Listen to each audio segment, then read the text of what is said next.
I fought in the main card. Might have been a fight night, but fought in the main card. Opened it up last time. I learned a lot from that experience, and you know, I'm going to take that, build on it, keep building on it. Quick turnaround after a tough fight last time out, right? I mean, give me the process of getting here. Did you know right away it doesn't matter, or were you healthy enough that you knew you were getting in? Give me the idea of how fast the turnaround. I knew I was fighting on Melbourne before Adelaide. You know, I would have been very surprised if I had got the win and them not put me on, especially coming through uninjured.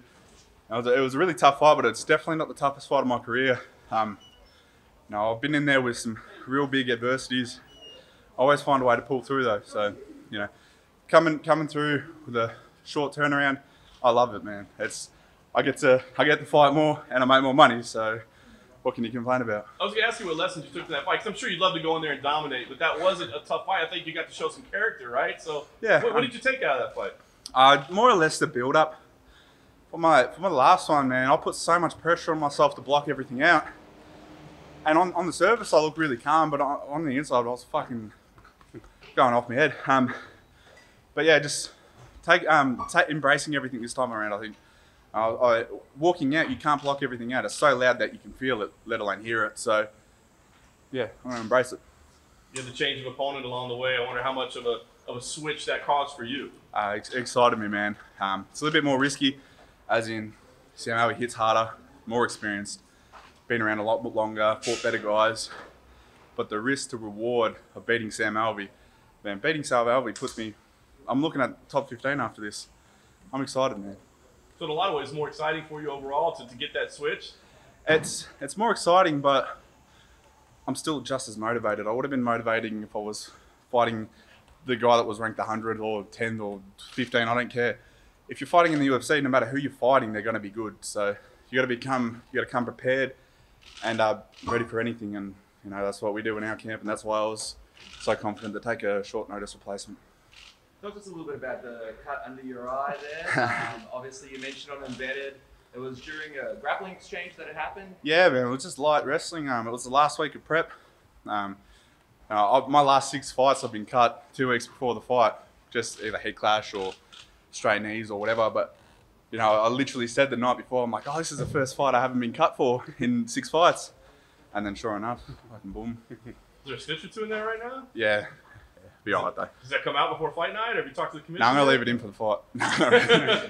Have you talked to the commission? Are they okay? I mean, it's not a bad spot or anything, but are they aware? Or? Yeah, I'm sure. Well, they're not aware. They're probably blind. Yeah, no, it's all good, man. You won't even once the stitches. The only thing that gives it away now is the stitches. So, yeah. People say, well, what happens if it opens up during the fight? Oh, I've been in bloody fights before. I've been cut in way worse places. I enjoy being in a bloodbath, and if it does, it's probably going to work to my advantage anyway, because that's where I'm comfortable. You had a unique experience on embedded, having your outfit chosen for you on the episode, and you admitted you're not much of a fashion guy.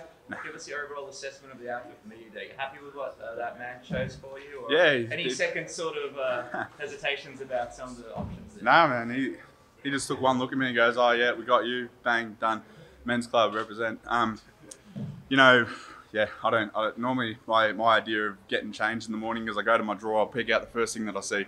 I never match anything. I'm just like, oh, fuck, whatever. But yeah, no, it's cool. It's cool to, I like looking good, and you know, you got to represent the sport well.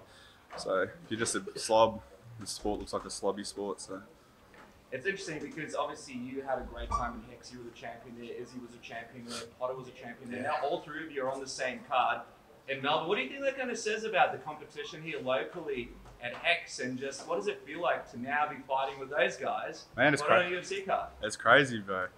There's my second last fight at Hex, me, Izzy and Calvo all fought on that card, and there's a picture of us backstage with all our belts, and yeah, we're gonna reenact that photo, but there won't be any belt, of course, but it'll just be a cool little comparison that we all came through, won the Hex championship, and you know, as far as I'm concerned, Hex is the promotion in Australia. So if you want to get to the UFC, you got to go through Hex.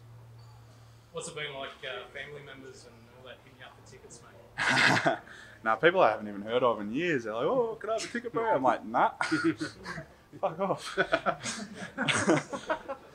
Nah, yeah, you know, my family struggled to even get tickets. I sold out in 8 minutes. I had the pre-sale link, but you know, I got the pre-sale link before Adelaide, so I didn't want to get injured and have everyone buy tickets and they'd be like, oh, sorry guys, I'm not fighting. I'll be a guest fighter. Come watch me be a guest fighter. But nah, like it is what it is, I suppose. And you spoke to me privately about how you want to move through the ranks in the division. The division's way open. What do you see after this? You can see one fight at a time, man. I'm gonna have a little bit of a holiday after this.